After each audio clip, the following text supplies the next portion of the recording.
Hoy en el estudio de Despierta, el secretario de Hacienda, José Antonio Meade. Muchísimas gracias por venir. Al revés, Carlos, Francisca, me da gusto, mucho gusto cumplir un año ya despertando con ustedes. En el mejor de los sentidos.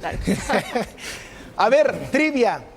¿Cuál es la única pregunta que le hemos hecho en las varias veces que lo hemos entrevistado en este programa durante este año? ¿Cómo va la economía? ¿Cuáles son las perspectivas para el año que entra? No. Si quiere ser candidato al PRI a la presidencia de México. Tampoco me la han hecho tantas veces ya. ¿Sí? Mira, todavía no son los tiempos. ¿En serio? No, ya está todo esto desatado. Todavía no son los tiempos. Todavía... Todo el mundo anda hablando que sí, del tapado después de la asamblea del PRI. ¿En dónde está pasando todo eso que yo no me he dado cuenta? ¿En serio? Yo solamente veo el paquete. Le podemos pasar varias para que me informe yo. Algo. ¿Fue un traje a la medida de José Antonio Meade lo que pasó en el PRI? Yo creo que no. Yo creo que lo que pasó en el PRI, que a mi juicio es una buena noticia, fue una decisión del PRI de desdoblarse hacia los ciudadanos. Me parece que esa es la lectura puntual. Yo efectivamente soy un ciudadano, algo de desdoblamiento en consecuencia implica también para voltear a ver gente con mi perfil. Pero yo creo que lo que hace la Asamblea del PRI es abrir un espacio importante en términos de cuáles son perfiles que pudieran aspirar. El presidente tiene su baraja. El presidente tomará su decisión. El presidente, el partido, el proceso electoral, jurídicamente hablando, empieza el 8 de septiembre, coincide además con ser la fecha en la que se entrega el paquete económico, y después los partidos todos irán teniendo un proceso en donde van fijando las reglas conforme a las cuales y la metodología conforme a las cuales escogerán a sus candidatos, empezarán a platicar sobre cuáles pueden ser las posibles alianzas, y yo creo que después de todo eso, y no es sino hasta dentro de algunas todavía semanas, se empieza ya a estar el momento de los partidos y de quienes aspiren a participar, pues a ponderar cuáles son efectivamente sus posibilidades. Y yo genuinamente creo que ahí no estamos. Y yo creo que lo que hace el PRI de voltear a ver a la sociedad, que políticos y ciudadanos hablen y dialoguen, es una buena noticia para ambos, para los políticos y para los ciudadanos. ¿Ha platicado usted con el presidente Peña sobre el tema de la sucesión? Es decir, ¿es parte de su conversación? No, la discusión, la plática con el presidente tiene hoy que ver, fundamental, no solo fundamental, únicamente con el desempeño en la Secretaría de Hacienda. ¿Tiene realmente el PRI posibilidades con un gobierno que tiene la evaluación que tiene, un presidente que tiene la popularidad que tiene? En las encuestas aparecen en tercer lugar al que pongan del PRI. ¿Tiene realmente posibilidades el PRI? Mira, si uno revisa, y vuelve a ser interesante un poco lo de los tiempos, si uno revisa a esta altura del partido, no solamente en México, sino en el mundo, cómo se veían las expectativas electorales de quienes entonces eran candidatos o precandidatos, pues la verdad es que se define al final las candidaturas y se definen los resultados de las campañas después de las campañas. Hoy no tenemos campañas, no tenemos candidatos, no tenemos proceso electoral. O sea, las encuestas ahorita son engañosas. Si te regresas tú a un año, por ejemplo, en la elección en Estados Unidos, si te regresas a esta altura del partido en la elección en Francia, si volteas a ver lo que se pensaba iba a pasar unas horas antes del referéndum en la Gran Bretaña, pues la verdad es que las campañas cuentan, las campañas son relevantes y hoy no estamos en ese proceso. Sí, mucha de la comentocracia, muchos de los analistas, pero el calendario electoral no ha empezado. Pero los propios partidos sí están en eso. O sea, evidentemente los propios partidos están en el reacomodo y en la definición de la estrategia. De todo eso, y eso va a marcar tiempos, calendarios, periodos. La Asamblea manda una señal. La Asamblea efectivamente, en términos del armado de ese rompecabezas, pues manda una señal en el caso del PRI y dice qué le gusta y qué no le gusta, por ejemplo, en términos de los que fueron plurinominales, si pueden o no ser. Ahora, recibe el PRI oxígeno con el resultado de la elección en el Estado de México, ¿no? Incluso la presidencia de Peña Nieto recibe oxígeno desde mi punto de vista. ¿Les da económicamente, políticamente, para repetir la estrategia del Estado de México en todo el país? O sea, no es lo mismo que todos se vuelquen a un territorio que es grande, pero pues es un territorio a campo abierto. Mira, yo creo que dio oxígeno, regresando de nuevo a los temas hacendarios, incluso hasta en lo económico. O sea, si uno revisa algunos de los desempeños de las variables económicas, también se fueron influenciados por ese periodo electoral y por ese resultado electoral. Hemos visto una moneda que se ha apreciado desde entonces, hemos visto en general un riesgo país que ha venido disminuyendo, hemos visto incluso un decreto de repatriación que fue más exitoso después de que eso sucedió. Pues eso puede tener diferentes lecturas y un distinto entorno, pero yo vuelvo a insistir, un poco en el tema de los tiempos. Con una reflexión adicional, dicen políticos conocedores y sabios que en política las cartas se tiran diario. Y aun cuando pareciera que no, en un contexto, en el contexto político, en donde todos los días se van tomando definiciones, lo que pareciera a corto plazo desde el punto de vista de los analistas, desde el punto de vista político, pues es larguísimo el plazo. ¿Cuál es la mejor estrategia para el PRI en este entorno? ¿Buscar pulverizar el voto opositor? PAN por su lado, PRD por su lado, Morena por su lado, los independientes, etcétera. Un poco lo que pasó en el Estado de México. ¿O tratar de aglutinar a todos aquellos que no quieren que llegue López Obrador porque les da miedo? Mira, yo de nuevo creo que para definir esa estrategia, la que sea que tenga el PRI y otros partidos, pues hay muchos diálogos que se están llevando a cabo, muchas definiciones que los partidos tendrían que tomar, que apenas estamos viendo. Y yo creo que mientras no se vayan despejando esas incógnitas, difícil para los partidos armar una estrategia de cuál sería su mejor reacción. Hoy todavía podemos imaginarnos distintos escenarios, distintas combinaciones, distintos espacios de diálogo que fraguan o no. ¿Qué sabemos? ¿Puede no haber una alianza PAN-PRD? Por ejemplo. Pero lo único que no está a discusión es que Andrés Manuel López Obrador va a ser el candidato de Morena, y en ese sentido la pregunta es, ¿él es el candidato a vencer? O sea, él... Mira, todo tiene que estar, digamos, la estrategia tiene que estar tejida en torno a vencer a Andrés Manuel. Yo de nuevo creo, y me parece que es importante, hoy no sabemos cuál sea la temática de la elección. Sí llama la atención desde muchos puntos de vista. Ayer tuvimos un evento de Afore Móvil, en donde platicábamos de diferentes generaciones. Resulta ser, yo soy de la generación X, ya siguió a la mía, la Y, la Z, los millennials, y ya algunos millennials están empezando a tener hijos. Sí llama la atención que la generación X, Y, Z y los millennials pues no hayan conocido otra alternativa de izquierda. Si es un tema que en un país como el nuestro, pues de 130 millones de personas, con una tradición política amplia y vasta, pues queramos hacer que todo se reduzca a la presencia de una sola persona en el diálogo político. ¿No es hoy López Obrador el más probable ganador? Yo creo que es el político más conocido y llamaría incluso la atención que no lo fuera. Pero de nuevo, el más probable ganador cuando empezó el proceso de las candidaturas, pues en casi el país que fuera, pues no necesariamente resulta, en muchos casos, siquiera llegar a ser candidato. ¿Les preocupa el frente PAN-PRD? Mira, a mí lo que me preocupa hoy, a 15 días de enviar el paquete, es armar un buen paquete. Y me parece que es relevante porque lo que sí es cierto es que más allá de los tiempos políticos y en este año último de gobierno se cruzan los tiempos políticos con el momento en el que definamos cuál va a ser el marco económico en el que las campañas, la política se desarrolla el año que ¿Creen que va a ser una navegada fácil el paquete económico? Ya anunciaron que no va a haber sorpresas. Bueno, lo dijo César Camacho después de una reunión con usted, pero sí, me gustaría que lo dijera usted. ¿No hay nuevos impuestos? ¿No hay sorpresas? Mira, no hay sorpresas en varios sentidos. Desde el 2014, cuando el país... 2012, 2013, 2014, pues 2014 fue la última vez que sucedió. El país anuncia en los criterios de política económica cuál va a ser la trayectoria que sigan los requerimientos que va a tener el gobierno de endeudamiento fuera. Y dice entonces, me voy a desviar de la regla que tengo en la ley de responsabilidad hacendaria y voy a pedir prestado más de lo que esa regla me permite, pero lo voy a hacer de manera temporal, para acompañar la caída en la plataforma, para acompañar la entrada en vigor de la reforma hacendaria, para acompañar las reformas estructurales. Y voy a regresar para terminar la administración en cierto nivel, 2.5% de requerimientos financieros del sector público. Eso es lo que se dijo desde el 2014 que íbamos a hacer para el 2018. En esa ruta vamos. Este año ese número va a ser 2.9. El año que entra nosotros lo que vamos a proponer es consistente con esa trayectoria. El presidente también dijo que había un marco que iba a buscar darle certidumbre tributaria a los contribuyentes. Iremos también. ¿No va a haber nuevos impuestos? No. ¿No trae sorpresas el paquete? No trae sorpresas. ¿Puede navegar tranquilo en el Congreso? Y nosotros esperamos que sí. O sea, teniendo al secretario de Hacienda de aspirante presidencial, por lo menos en la conversación pública, aunque todavía no de manera formal, pues eso siempre es un tema, ¿no? Mira, tenemos desde 97 que no hay un partido que tenga mayoría en el Congreso.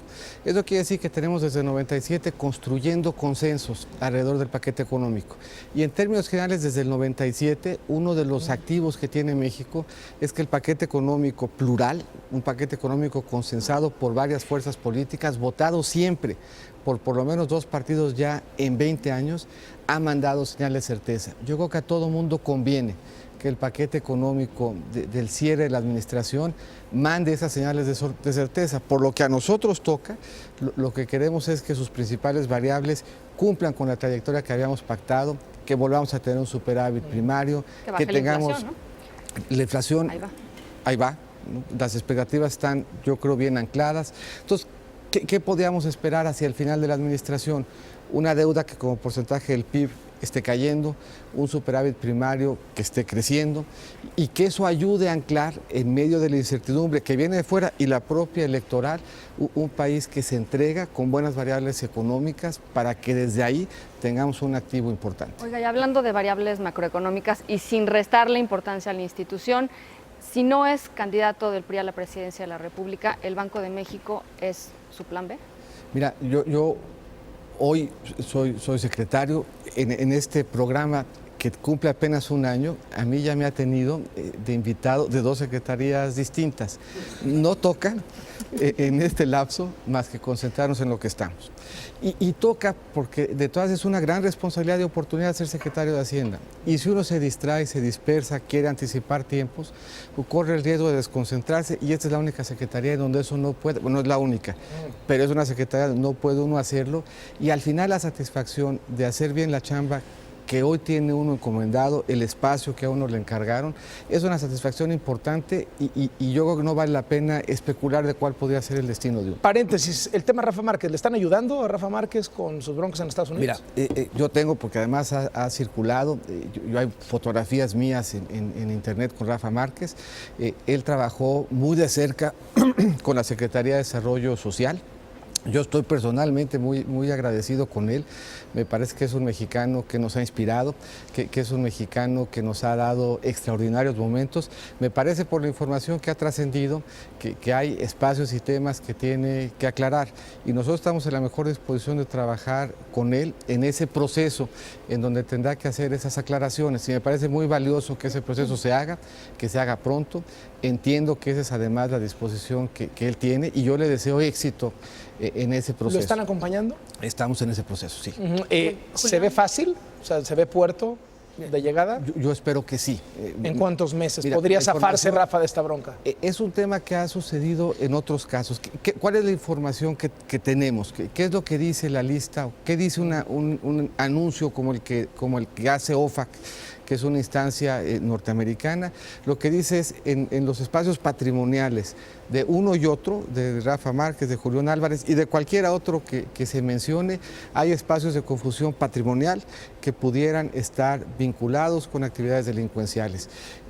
Implica, y no sería inusual, hay la posibilidad de salir de esa lista en la medida que uno vaya deslindando su patrimonio, distinguiéndolo a satisfacción de las autoridades, en este caso norteamericanas, su propio patrimonio de cualquiera que pudiera tener alguna sospecha. O sea, tiene que vender origen. Cosas, Rafa Márquez. Pues tendrá que hacer un deslinde, tendrá que abrir un espacio de diálogo, tendrá que hacer un trabajo de acreditar la evolución de su propio patrimonio. ¿Y se puede conseguir relativamente pronto? Mira, nosotros hemos visto casos donde se logra en 8 meses, hemos visto casos donde se logra en un par de años, pero sí es un espacio en donde una vez incluido hay camino para salir y hay camino para deslindar. ¿Y el caso de Julián Álvarez?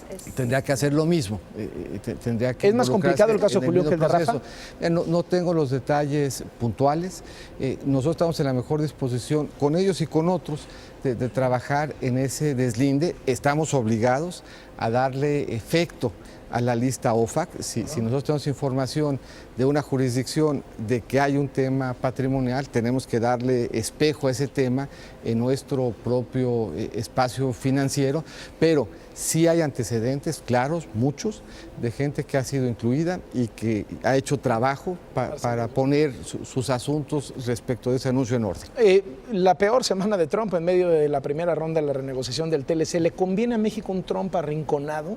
Yo creo que a nosotros nosotros nos conviene no dejarnos guiar por la coyuntura, no dejarnos guiar por la semana y por lo que en la semana pase, y tener mucha concentración en que la renegociación, la modernización del tratado es importante.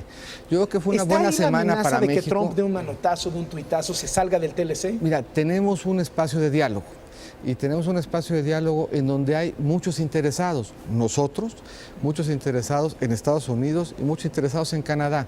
Es un tratado importante, es un tratado en el que confluyen muchas partes, los gobernadores, con esta atmósfera política que no se puede desligar de las negociaciones, ¿no subió el riesgo de que Trump se saliera del TLC la semana pasada? Nosotros pensamos que no, nosotros pensamos que es una muy buena noticia que estemos en un espacio de diálogo y en una negociación.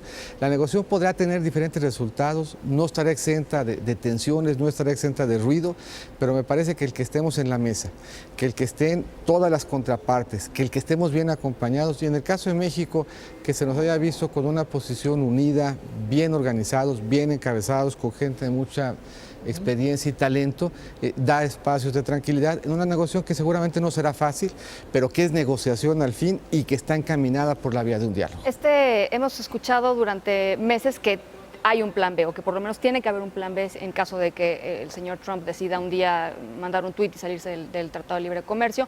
¿Cuál es ese plan B? Mira, yo creo que México desde muchas perspectivas es mucho más que el tratado. México es probablemente el país en el mundo que tenga más pertenencias de todo tipo, geográficas, económicas y culturales. Y eso quiere decir que México puede y trabaja activamente en voltear para convertir su pertenencia caribeña, centroamericana, latinoamericana, de la región de Asia-Pacífico, cultural con Europa, económica con el G20, en ir ampliando nuestro conjunto de oportunidades. Y ese tratado, importante como lo es, un tratado que se da en el contexto de reglas internacionales de comercio. ¿Cree que vaya a caer Trump? Me parece que no. Me parece que Trump es presidente electo de los Estados Unidos. ¿No se ve más probable hoy la caída? No hay un antecedente en la historia de los Estados Unidos. Ha habido, me parece que 8 presidentes que por razones naturales o por razones de renuncia no han terminado, pero no hay un solo caso de un procedimiento, de un impeachment, de un juicio político que haya concluido en la historia de Estados Unidos. Me parece, por lo tanto, que sin ninguna ambigüedad, con cargo a la historia, con cargo a lo que hemos visto, con cargo además a que es el presidente electo, la premisa, el escenario central, y además un escenario desde nuestra perspectiva de respeto a sus instituciones y a su presidente electo, es trabajar con esa La salida de un personaje como Steve Bannon de la Casa Blanca, el encumbramiento de otro muy diferente como John Kelly, el triunfo de Jared Kushner en esta pugna interna en la Casa Blanca, ¿es buena noticia para México? Mira, a mí me parece que para nosotros es importante primero trabajar con todos, tener diálogo con quienes sean nuestras contrapartes. Para México siempre es positivo que nuestras contrapartes nos conozcan, que sepan quiénes somos, cuál es nuestra importancia, que tengan experiencia. Bannon, ¿no? Mira, Bannon no llevaba la agenda comercial, yo no lo conozco, no lo conocí, seguramente hay interlocutores en el gobierno mexicano que sí lo hicieron. En el caso de Kelly, desde que estaba a cargo del Comando Sur, tenía una gran experiencia con Centroamérica, con México. Siempre quien en Estados Unidos es responsable del Departamento de Seguridad Interior tiene una relación cercana con México. Kelly estuvo en México hace poco más de un mes y medio. Entonces nos conoce bien y nosotros sentimos, incluso nos valora. Oiga, presentaron una app, ¿no? Una app de la Afore. Leía yo esta mañana que una buena parte de los mexicanos que se cambiaron de Afore este año lo hicieron para cambiarse a una Afore peor, con peores rendimientos. Supongo que esto tratará de solucionar algo de conocimiento en torno a la Afore. Sí, 2 cosas yo creo que son interesantes. Primero, hay muchos mexicanos, muchos que seguramente nos están oyendo, que saben que tienen seguridad social y cuando uno les pregunta, son trabajadores formales, saben que tienen, pero muchos no saben, de hecho como el 60%, no saben que tener acceso a seguridad social implica ser parte del sistema de ahorro para el retiro y tener sus recursos administrados por una Afore. 20 años cumple ya el sistema de ahorro para el retiro y llama la atención el poco control que le hemos dado a los mexicanos de su ahorro previsional. La aplicación es interesante en varios sentidos. Pone en su teléfono la posibilidad de conocer y dar seguimiento a su saldo, de hacer aportaciones voluntarias de corto, de mediano y de largo plazo y de aprovechar los estímulos fiscales que hay para el ahorro de largo plazo, tener mejores elementos de comparación al tiempo de decidir cuál es la Afore que más le conviene, reconociendo que intereses, comisiones y servicio son variables interesantes y por lo tanto es difícil el poder concluir si la Afore es mejor o peor, porque depende no solamente, primero, de su gestión hacia el pasado, sino de lo que pensemos que pueda pasar hacia adelante, y segundo, porque no solamente son intereses y comisiones, sino también servicio. Pero lo más interesante, a mi juicio, de la aplicación es que es la primera vez que desde el gobierno le estamos dando un uso a la información que tenemos en términos de la identidad. Uno se da de alta con la aplicación, con su CURP y con una fotografía que identifica los biométricos del usuario para estar seguro que es él y darle así control de sus recursos y de su ahorro. Secretario, muchas gracias por venir. Gracias, Carlos. Gracias. Gracias. El secretario de Hacienda, José Antonio Meade.